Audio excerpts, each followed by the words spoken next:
কেৱল মুছলমানৰ ঘৰতেই দুটাতকৈ তিনিটা চাৰিটা সন্তান, বেলেগৰ ঘৰত অনা মুছলমানৰ ঘৰত নাই নেকি? সেই কথাবোৰ যদি আমি লুকাই ৰাখোঁ, সেই কথাবোৰ যদি আমি ক'বলৈ নোখোজোঁ, মুছলমানৰ ছেকেণ্ড লাৰ্জেষ্ট পপুলেশ্যন অসমত আছে। মুছলমানসকলে যিসকলৰ ওপৰত অভিযোগ অনা হয়, দিনৰ দিন মাহৰ মাহ বছৰ বছৰ ধৰি যিসকলক হিংসাৰ চকুৰে চোৱা হয়, যিসকলক অভিযুক্ত কৰা হয়, তেওঁলোকে এই চিন্তা চৰ্চাৰ পৰা জন্ম নিয়ন্ত্ৰণৰ চিন্তা চৰ্চাত আজি তেওঁলোকে আহিছে। যে অসমত এটা এনেকুৱা দিন আহিব যেতিয়া অকল শিৱসাগৰ ডিষ্ট্ৰিক্টৰ মানুহখিনিহে নিজকে অসমীয়া বুলি ভাবিব আৰু বাকী বাহিৰত সকলোৱে এখন বিদেশত থকা যেন অনুভৱ কৰিব। আজিৰ তাৰিখত যদি আপুনি কোনোবা মুছলমান গাঁৱত যায়, কোনোবা এজন ব্যক্তি সোধে আপোনাৰ ল'ৰা ছোৱালী কেইজন, দুজনৰ যিজন লগে লগে কৈ দিব আমাৰ দুজন ল'ৰা ছোৱালী।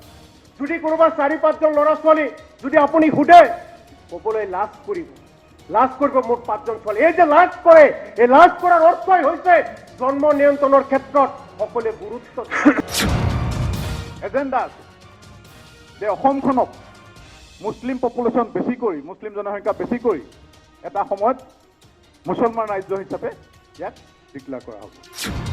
কিন্তু আজি যিজনে প্ৰস্তাৱ আনিছে পবিত্ৰ বিধানসভাত, প্ৰস্তাৱ অনাজন সন্মানীয় সদস্য কোনোবা এজন মুছলমান মাতৃৰ গৰ্ভৰ পৰা জন্ম লৈছে, তেওঁ এই প্ৰস্তাৱ আনিছে। প্ৰস্তাৱ আপোনালোকেহে আনিব লাগিছিল। য'ত য'ত নন মুছলিম মেজৰিটি ডিষ্ট্ৰিক্ট আছিল, সেইবিলাক অতি কম দিনৰ ভিতৰত এখন এখনকৈ মুছলমান মেজৰিটি ডিষ্ট্ৰিক্টত হ'বলৈ গৈ আছে।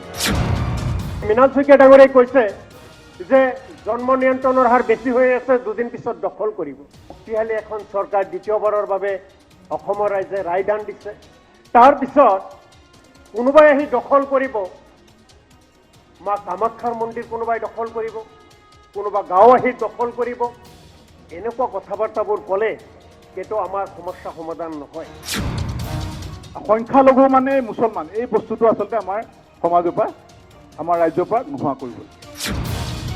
যে আজি ইয়াতে মুছলমান ৰাজ্য ইয়াতে কৰাৰ কাৰণে জন্ম নিয়ন্ত্ৰণৰ হাৰ বৃদ্ধি কৰিছে, মই কম মিছা কথা, অসত্য কথা। ই কেতিয়াও হ'ব নোৱাৰে। নন মুছলিম উইমেন, তেওঁলোকৰ যদি ফাৰ্টিলিটি হাৰ আৰু কমি যায়, তেন্তে আমাৰ আচলতে প্ৰতি পৰিয়ালত এটাও সন্তান থাকিব নালাগিব। কাৰণ আগতেও আমাৰ ফাৰ্টিলিটি ৰেট বেছি নাছিল, সেইকাৰণে এতিয়াও কম। সেইটো ইমান তেওঁলোকৰ নিচিনাকৈ আমাৰ বৃদ্ধি হোৱা নাই, মুছলমানসকলৰ নিচিনাকৈ। মৃণাল শইকীয়া ডাঙৰীয়াই কৈছে যে জন্ম নিয়ন্ত্ৰণৰ হাৰ বেছি হৈ আছে, দুদিন পিছত দখল কৰিব। কেন্দ্ৰত চৰকাৰ বিজেপিৰ, গৃহ বিভাগ আছে। ৰাজ্য চৰকাৰ বিজেপিৰ, ইয়াতে গৃহ বিভাগ আছে। শক্তিশালী এখন চৰকাৰ দ্বিতীয়বাৰৰ বাবে অসমৰ ৰাইজে ৰায়দান দিছে। তাৰপিছত কোনোবাই আহি দখল কৰিব, মা কামাখ্যাৰ মন্দিৰ কোনোবাই দখল কৰিব, কোনোবা গাঁও আহি দখল কৰিব। এনেকুৱা কথা বাৰ্তাবোৰ ক'লে সেইটো আমাৰ সমস্যা সমাধান নহয়। পীযুষ হাজৰিকা ডাঙৰীয়াই কৈছে, কোনোবা কবিয়ে কৈছে জন্ম নিয়ন্ত্ৰণ হ'ব নালাগে, কোনোবা ধৰ্মগুৰুৱে কৈছে জন্ম নিয়ন্ত্ৰণ হ'ব নালাগে। কিন্তু আজি যিজনে প্ৰস্তাৱ আনিছে পবিত্ৰ বিধানসভাত, প্ৰস্তাৱ অনাজন সন্মানীয় সদস্য কোনোবা এজন মুছলমান মাতৃৰ গৰ্ভৰ পৰা জন্ম লৈছে, তেওঁ এই প্ৰস্তাৱ আনিছে। প্ৰস্তাৱ আপোনালোকেহে আনিব লাগিছিল। কিন্তু তেওঁ আনিছে প্ৰস্তাৱ, তেওঁক সমৰ্থন জনাব লাগে, ধন্যবাদ জনাব লাগে। কিন্তু তাৰ পৰিৱৰ্তে বক্ৰ পথেৰে ইয়াক গতি কৰাব বিচাৰিছে। গতিকে ইয়াতে আৰু এজন সন্মানীয় সদস্যই, আপুনি সদস্যৰ কথাত কোৱাতকে আপোনাৰ পইণ্টটো দিয়ক না। আৰু এজন ক'ব লাগিব, ক'ব লাগিব। এই কথাখিনি বিপথে পৰিচালিত কৰিব গ'লে আমি কৰিব নিদিওঁ। উপাধ্যক্ষ ডাঙৰীয়া, আৰু এজনে কৈছে ইয়াতে বৰগীত থাকিবনে নাই, ইয়াতে বিয়ানাম থাকিবনে নাই। আপোনাৰ অপিনিয়নটো দিয়ক। That will be more valuable than criticizing opposition. আজি যিসকলক সন্দেহ কৰা হৈছে, যিসকলৰ প্ৰতি আঙুলিয়াই দিয়া হৈছে, আজি তেওঁলোকে বৰগীত গাব শিকিছে, আজি তেওঁলোকৰ গাঁৱত বিহু পাতিছে, আজি বিয়ানাম তেওঁলোকে গাব পৰা হৈছে। তেওঁলোকক সন্দেহ কৰি কোনো লাভ নাই। গতিকে আপোনাৰ জৰিয়তে মাননীয় শৰ্মান আলী ডাঙৰীয়াই যিখিনি কথা ইয়াত উত্থাপন কৰিছে, ৰাজনৈতিকভাৱে তাক সমাধান কৰিব নোৱাৰে। সঁচা অৰ্থত অসমত যদি জন্ম নিয়ন্ত্ৰণৰ ব্যৱস্থা কৰিব লাগে, আন্তৰিকতাৰে কৰিব লাগিব। আৰু গোটেই বিষয়খিনি ইয়াত উত্থাপন হৈছে, মই ভাবোঁ তাৰ ওপৰত আমি আন্তৰিকতাৰে আলোকপাত কৰি তাক সমস্যা সমাধান কৰিব লাগিব। মই একমত, মাইনৰিটি ভোট ইয়াতে হৈছে, মাইনৰিটি ভোট আমাক নালাগে। মাইনৰিটি ভোটৰ জৰিয়তে যোৱা সময়ছোৱাত কোনো এটা ভাল কামেই কোনো এটা ভাল পদক্ষেপেই এইখন অসমত গ্ৰহণ কৰিব পৰা নাই। তাৰ জৰিয়তে কেৱল কিছু আঁচনি লৈছে, কিছু বেনিফিচিয়াৰী চিলেক্ট কৰিছে, কিছু চিলাই মেচিন সূতা কম্বলৰ পৰা আৰম্ভ কৰি কিছু দিছে, যাৰ জৰিয়তে মাইনৰিটি কোনো ডেভেলপমেণ্ট এইখন অসমত হোৱা নাই। মই উপাধ্যক্ষ ডাঙৰীয়া আপোনাৰ জৰিয়তে মাননীয় মুখ্যমন্ত্ৰী ডাঙৰীয়া যিহেতু সদনত নাই, তথাপি মন্ত্ৰীবৰ্গ আছে, মাননীয় মন্ত্ৰীমণ্ডলী আছে, এখেতসকলৰ জৰিয়তে অকণমান পানী দিব। উপাধ্যক্ষ ডাঙৰীয়া পানী পানী মাননীয় মুখ্যমন্ত্ৰী ডাঙৰীয়াৰ প্ৰতি আহ্বান জনাম যে এইখন অসমত 80ৰ দশকৰ পিছত আজিৰ তাৰিখলৈকে যিখিনি সমস্যা, যিখিনি অভাৱ অভিযোগ, যিখিনি ইছ্যুলৈ ৰাজনীতি হৈছে, যিখিনি দাবী উত্থাপন হৈছে, যিখিনিলৈ সংঘৰ্ষ হৈছে, মাননীয় মুখ্যমন্ত্ৰী ডাঙৰীয়া গোটেইবিলাক বিষয়ৰ লগত অৱগত, গোটেইবিলাক দাবীৰ লগত অৱগত। গতিকে মই মাননীয় মুখ্যমন্ত্ৰী ডাঙৰীয়াৰ প্ৰতি আহ্বান থাকিব, ইয়াতে ডি ভোটাৰৰ সমস্যা, এনআৰচিৰ কাৰণে ইমান দিন দীঘলীয়া লাইন কৰি কষ্ট কৰি ভেৰিফিকেশ্যন দি দিনৰ দিন ৰাতি ৰাতি বিভিন্ন অফিচ আদালতে কাগজ পত্ৰ সংগ্ৰহ কৰি এনআৰচিৰ পৰীক্ষাত অৱতীৰ্ণ হ'ল। আজি এনআৰচিয়ে ইয়াতে বৈধতা পোৱা নাই, মাটিৰ পট্টা আজি পোৱা নাই, ঘৰখনৰ সমস্যাৰ কথা কৈছে, সেই সমস্যাবিলাক স্থায়ী সমাধান ইয়াতে হোৱা নাই। গতিকে জন্ম নিয়ন্ত্ৰণ কৰাৰ লগে লগে এই সমস্যাবিলাকতো মাননীয় মুখ্যমন্ত্ৰী ডাঙৰীয়াই মন কাণ দিব লাগিব। তেতিয়াহে ভাৰতবৰ্ষৰ ভিতৰত শ্ৰেষ্ঠ 5খন ৰাজ্যৰ ভিতৰত অসম এখন ৰাজ্য প্ৰতিষ্ঠিত হ'ব। আজি বহুতে কৈছে, বহুত বক্তব্যত কোৱা হৈছে যে আজি ইয়াতে মুছলমান ৰাজ্য ইয়াতে কৰাৰ কাৰণে জন্ম নিয়ন্ত্ৰণৰ হাৰ বৃদ্ধি কৰিছে। মই কম মিছা কথা, অসত্য কথা। ই কেতিয়াও হ'ব নোৱাৰে। অৰ্থনীতিৰ কৰাল গ্ৰাসত যেতিয়া দুবেলা দুমুঠি খাবলৈ নাপায়, এবেলা খালে আনবেলাৰ কথা চিন্তা কৰিব লাগে। ল'ৰা ছোৱালীক বিদ্যালয়লৈ পঠিয়াবলৈ যেতিয়া কিতাপ পত্ৰ সাজ পোছাকৰ যিটো অভাৱ, তেতিয়া সেই পৰিয়ালে কেনেকৈ উপাৰ্জন বৃদ্ধি কৰিব পাৰে তাৰ কাৰণে দিনে ৰাতিয়ে চিন্তা কৰে। আৰু সেই চিন্তা চৰ্চাৰ মাজতে প্ৰতিটো পৰিয়ালত যেতিয়া এটা পৰিয়ালৰ সংখ্যা যেতিয়া সন্তানৰ সংখ্যা বেছি হয়, কেতিয়াবা ময়ে সুধিছিলো যে ককা আইতা আপোনালোকৰ পৰিয়ালত ইমান মানুহৰ সংখ্যা কিয়? তেওঁলোকে উত্তৰ দিছে যে আমাৰ পৰিয়াল দুখীয়া পৰিয়াল। মোৰ ঘৰত সন্তান, মোৰ ল'ৰা যদি 4টা হয়, ছোৱালী যদি 4টা হয়, খেতি পথাৰত যাব পাৰিব, কাম বন কৰিবলৈ গুৱাহাটী লক্ষ্ণৌৰ পৰা আৰম্ভ কৰি কেৰালা ডিব্ৰুগড় ঠেলা ৰিক্সা চলাব পাৰিব। দিন হাজিৰা কৰিলে এজনে যিমান পায় 4জনে কৰাৰ লগে লগে 4 গুণ পাব, ঘৰখন চলাব পাৰিব। তেনেকুৱাভাৱে অৰ্থনৈতিক কৰাল গ্ৰাসৰ পৰা দৰিদ্ৰতাৰ সীমাৰেখাৰ তলত বসবাস কৰি তেনেকুৱা চিন্তা চৰ্চা এটা সময়ত এইখন অসমত সংখ্যালঘু মুছলমান মানুহে কৰিছিল। কিন্তু তাৰ সেই চিন্তা চৰ্চাৰ পৰা আজি মুছলমানসকলে যিসকলৰ ওপৰত অভিযোগ অনা হয়, দিনৰ দিন মাহৰ মাহ বছৰ বছৰ ধৰি যিসকলক হিংসাৰ চকুৰে চোৱা হয়, যিসকলক অভিযুক্ত কৰা হয়, তেওঁলোকে এই চিন্তা চৰ্চাৰ পৰা জন্ম নিয়ন্ত্ৰণৰ চিন্তা চৰ্চাত আজি তেওঁলোকে আহিছে। আজি মই ভাবো ইয়াত আইন কৰাৰ মই পক্ষপাতিত্ব, মই পূৰ্ণ সমৰ্থন জনাইছো। কিন্তু যদি আইন কৰাটো ভাল যদিও নকৰে, উপাধ্যক্ষ ডাঙৰীয়া আজি আপোনাৰ ইয়াতে এই পবিত্ৰ বিধানসভাত কৈছো, 80ৰ পৰা 90 এটা দশকত জন্ম নিয়ন্ত্ৰণৰ হাৰ মুছলমান গাঁওসমূহত যিমান আছিল 90ৰ পৰা 2000লৈ লাহে লাহে কমি আহিছে। 2000ৰ পৰা 10 চনলৈ আৰু কমি আহিছে, 10 চনৰ পৰা 20 চনলৈ আৰু কমি আহিছে, 20 চনৰ পৰা 2030-40 চন পৰ্যন্ত এইখন অসমত জন্ম নিয়ন্ত্ৰণ কৰিব লাগে বুলি কোনো আইনৰে পোষকতা হয়তো কোনো নকৰিব। কিন্তু তথাপি আমি কৈছো জন্ম নিয়ন্ত্ৰণৰ কাৰণে কঠোৰ আইন আনিব লাগে। কিন্তু উপাধ্যক্ষ ডাঙৰীয়া, কেৱল মুছলমানৰ ঘৰতেই 2টাতকৈ 3টা 4টা সন্তান, বেলেগৰ ঘৰত অনা মুছলমানৰ ঘৰত নাই নেকি? সেই কথাবোৰ যদি আমি লুকাই ৰাখো, সেই কথাবোৰ যদি আমি ক'বলৈ নোখোজো, তেনেহ'লে এইখন অসম আগুৱাই যোৱাৰ ক্ষেত্ৰত নিশ্চিতভাৱে আমি কৰবাত না কৰবাত বাধাপ্ৰাপ্ত হ'ব লাগিব। গতিকে আপোনাৰ জৰিয়তে মই উপাধ্যক্ষ ডাঙৰীয়া আৰু এটা কথা ক'ব বিচাৰিছো। আজিৰ তাৰিখত যদি আপুনি কোনোবা মুছলমান গাঁৱত যায়, কোনোবা এজন ব্যক্তি সোধে আপোনাৰ ল'ৰা ছোৱালী কেইজন, 2জনৰ 2জন লগে লগে কৈ দিব আমাৰ 2জন ল'ৰা ছোৱালী।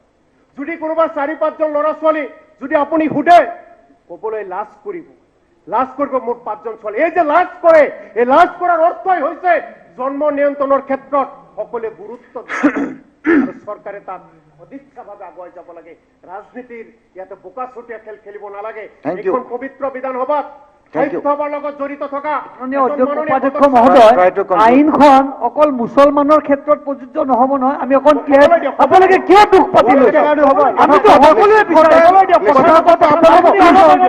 আইন Please sit down, please. আমি যিকিনো কৰিছো বৰ কিন্তু Please sit down. Sit down, please.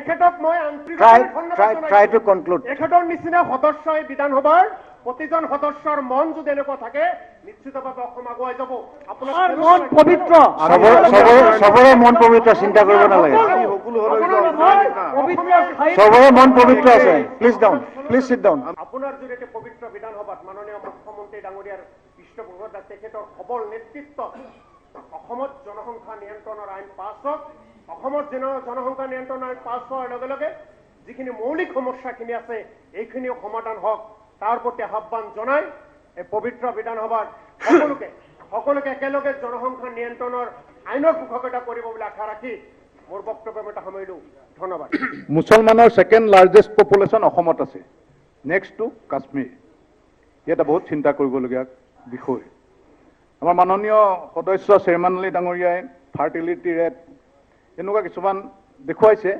ফেকচুৱেলি তেওঁ দেখাইছে আৰু তেওঁ এটা কথাত সন্তুষ্টি লৈছে যে ফাৰ্টিলিটি ৰেটৰ ডিক্ৰিজৰ যিটো হাৰ যে যোৱা কেইবছৰত নন মুছলিমৰ বেছি আৰু মুছলমানসকলৰ কম কিন্তু মই তেখেতক এটা কথা জনাব খুজিছোঁ যে আমাৰ নন মুছলিম উইমেন্স তেওঁলোকৰ যদি ফাৰ্টিলিটি হাৰ আৰু কমি যায় তেন্তে আমাৰ আচলতে প্ৰতি পৰিয়ালত এটাও সন্তান থাকিব নালাগিব তেতিয়াহে তেওঁ কোৱা কথাটোত মিলিবগৈ কাৰণ আগতেও আমাৰ ফাৰ্টিলিটি ৰেট বেছি নাছিল সেইকাৰণে এতিয়াও কম সেইকাৰণে মাজত যিটো গেপ সেইটো ইমান তেওঁলোকৰ নিচিনাকৈ আমাৰ বৃদ্ধি হোৱা নাই মুছলমানসকলৰ নিচিনাকৈ আৰু তেখেতে এটা কথা পৰা ফালৰি কাটি গৈছে যে অসমৰ জিলাসমূহত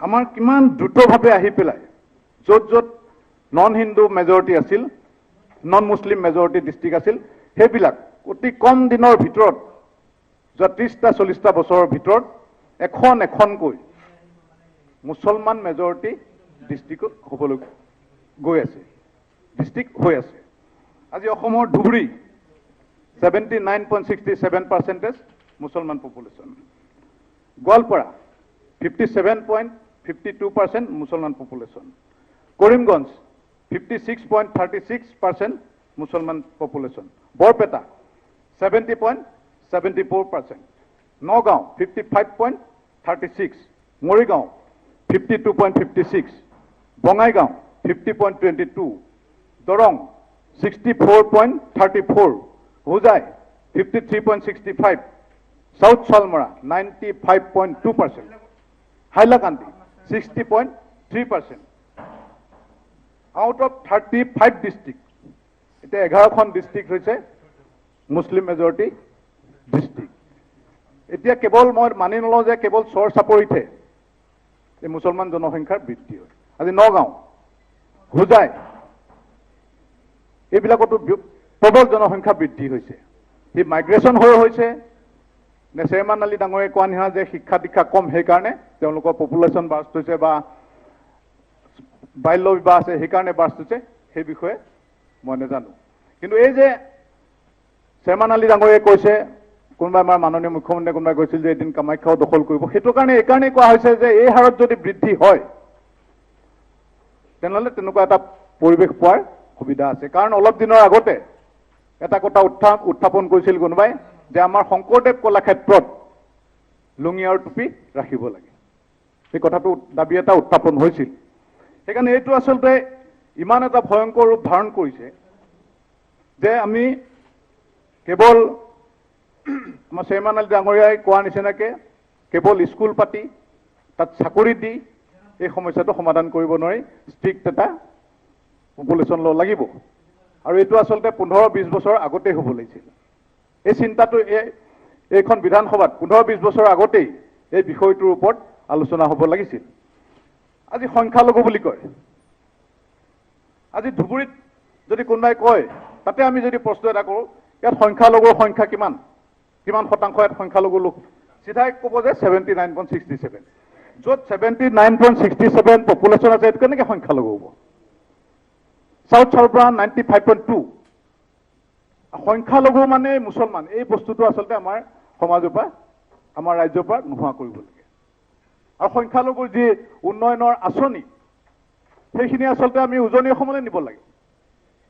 আজি মই যিখন জিলা ক'লো, তাত সংখ্যালঘু মানে কেনেকৈ মুছলমান হ'ব? আজি সংখ্যালঘু উন্নয়নৰ পুঁজি তেওঁলোকৰ কাৰণে কিহৰ কাৰণে পাব? তেওঁলোকতো তাত সংখ্যাগুৰু হ'ল। তাত যিবিলাক নন মুছলিম আছে, তেওঁলোকে সেই সুবিধা পাব লাগিব। আজি উজনি অসমত সকলো মুছলিম তেওঁলোক সংখ্যালঘু, সেই সুবিধা তেওঁলোকে পাব লাগিব। আজি সংখ্যালঘু আঁচনিৰ নামত যিমান আঁচনি আহে, সকলো এই য'ত সংখ্যাগুৰু হৈ আছে মুছলমানসকল, তাত যায়। আজি উজনি অসমৰ সকলো মুছলমান তেওঁলোক খিলঞ্জীয়া, আৰু সেইকাৰণে মাননীয় মুখ্যমন্ত্ৰী মহোদয় সেইদিনাখন তেওঁলোকক লৈ আলোচনা এটা কৰিছে। আৰু এই নামনি অসমত, নামনি আৰু মধ্য অসমত আমি অভিযোগ পাওঁ যে এখন নন মুছলিম গাঁও যদি থাকে মাজত, আৰু চাৰিওফালে যদি মুছলমান গাঁও থাকে, সেই গাঁওখনক বিভিন্ন প্ৰকাৰে প্ৰেছাৰাইজ কৰি সেই গাঁৱৰ মানুহখিনিক লাহে লাহে তাৰ পৰা আঁতৰাই পঠোৱা হয়। ফেক কথা। আজি ভিং ৰূপৈহাটৰ বহু মানুহ আহি পেলাই নগাঁৱত মাটি কিনিছে বা বেলেগত মাটি কিনিছে, মাটি বাৰী এৰি থৈ আহিছে, তেওঁলোকক ভিতৰুৱাকৈ প্ৰেছাৰাইজ কৰা হয়। এই পপুলেশ্যন, সেইকাৰণে ভাবোঁ যে এই যে পপুলেশ্যন, নামনি অসম মধ্য অসমত যে ইমান পপুলেশ্যন বাঢ়িলে, ইমান যে জনসংখ্যা বৃদ্ধি হ'ল, তাৰ পাছফালে হয়তো এটা চক্ৰান্তও থাকিব পাৰে, ষড়যন্ত্ৰও থাকিব পাৰে, এজেণ্ডা আছে যে অসমখনক মুছলিম পপুলেশ্যন বেছি কৰি, মুছলিম জনসংখ্যা বেছি কৰি এটা সময়ত মুছলমান ৰাজ্য হিচাপে ইয়াক ডিক্লেয়াৰ কৰা হ'ব। হয়তো বাংলাদেশত বহিও কোনোবাই ষড়যন্ত্ৰ ৰচনা কৰিব পাৰে, হয়তো অসমৰ ভিতৰতে কোনোবাই এই ষড়যন্ত্ৰ কৰিব পাৰে। আৰু ইতিমধ্যে ক'ৰবাত ক'ৰবাত মোৰ চকু পৰিছে যে এখন মুছলিম ৰাজ্য অসমত গঠন হ'ব পাৰে। মাননীয় উপাধ্যক্ষ মহোদয়, মাননীয় সদস্যই কৈছে এজেণ্ডা আছে। Who has the agenda? চৰকাৰে ব্যৱস্থা ল'ব লাগে। Please sit down. নহয়, এই এজেণ্ডাটো কাৰ্যক্ৰমণিকাৰ পৰা ড্ৰপ কৰিব লাগে। কাৰ আছে আপুনি কৈ থাকোঁতে কোনেও ডিষ্টাৰ্ব দিয়া নাই, মই কাকো ডিষ্টাৰ্ব দিব নাই। প্লিজ সিট ডাউন, দায়িত্ব প্লিজ সিট ডাউন। জনসংখ্যাৰ লগতে আপোনালোকৰ আৰু মানুহ ক'ব আছে, তেখেতসকলে ক'ব, ডেট টাইম। বস্তুনিষ্ঠ আলোচনা আপোনাৰ শিকদাৰ ডাঙৰীয়া ক'ব, তেওঁক কৈ দিয়ক। আমি স্বীকাৰ কৰিছোঁ। শিকদাৰ ডাঙৰীয়া ক'ব, তেওঁক কৈ দিয়ক কি ক'ব লাগে। Please sit down. যে গ্ৰ' মোৰ ফুডৰ আঁচনিৰ যোগেদি এই সৈয়দ চাদুল্লাই অসমত গ্ৰ' মোৰ মুছলিম আঁচনি তেওঁ কৰি আছে, ৰোপণ কৰিছে। মানে গ্ৰ' মোৰ ফুডৰ নামত, গ্ৰ' মোৰ ফুডৰ নামত তেওঁ গ্ৰ' মোৰ মুছলিম আঁচনি আচলতে ৰূপায়ণ কৰিছিল। এইটো মই কোৱা কথা নহয়, সেই একেজন মোলান চাহাবে কৈছিল, মোৰ চনটো মনত নাই এতিয়া, 1931ত কৈছিলে, যেতিয়া তেওঁ ইলেক্টৰেল চাইছিলে, যে অসমত এটা এনেকুৱা দিন আহিব যেতিয়া অকল শিৱসাগৰ ডিষ্ট্ৰিক্টৰ মানুহখিনিহে নিজকে অসমীয়া বুলি ভাবিব, আৰু বাকী বাহিৰত সকলোৱে এখন বিদেশত থকা যেন অনুভৱ কৰিব। ইমান বছৰ 1931, আজিৰ পৰা 90 বছৰ আগতেই এনেকুৱা অবজাৰভেশ্যন মানুহে কৰি গৈছে, আৰু তাৰ পাছত সেই ফল আমি লাহে লাহে ভুগি কি হৈছেগে, আজি 11খন জিলাত আজি আমাৰ নন হিন্দুসকল সম্পূৰ্ণভাৱে সংখ্যালঘু পৰিণত হ'ল। অথচ সংখ্যালঘু হিচাপে নাম লৈ আছে কোনে? মুছলমানসকলে। সেইকাৰণে উজনি অসমত আমাৰ সংখ্যালঘুসকলক, মুছলমান ভাইসকলক সংখ্যালঘুৰ যিটো ষ্টেটাছ সেইটো দিব লাগে। আৰু নামনি এইকেইখন জিলাত, নামনি আৰু মধ্য অসমৰ এইকেইখন জিলাত আমাৰ যিসকল নন মুছলমান আছে, সেইসকলকহে আচলতে সংখ্যালঘুৰ যিটো ষ্টেটাছ সেইটো দিব লাগে।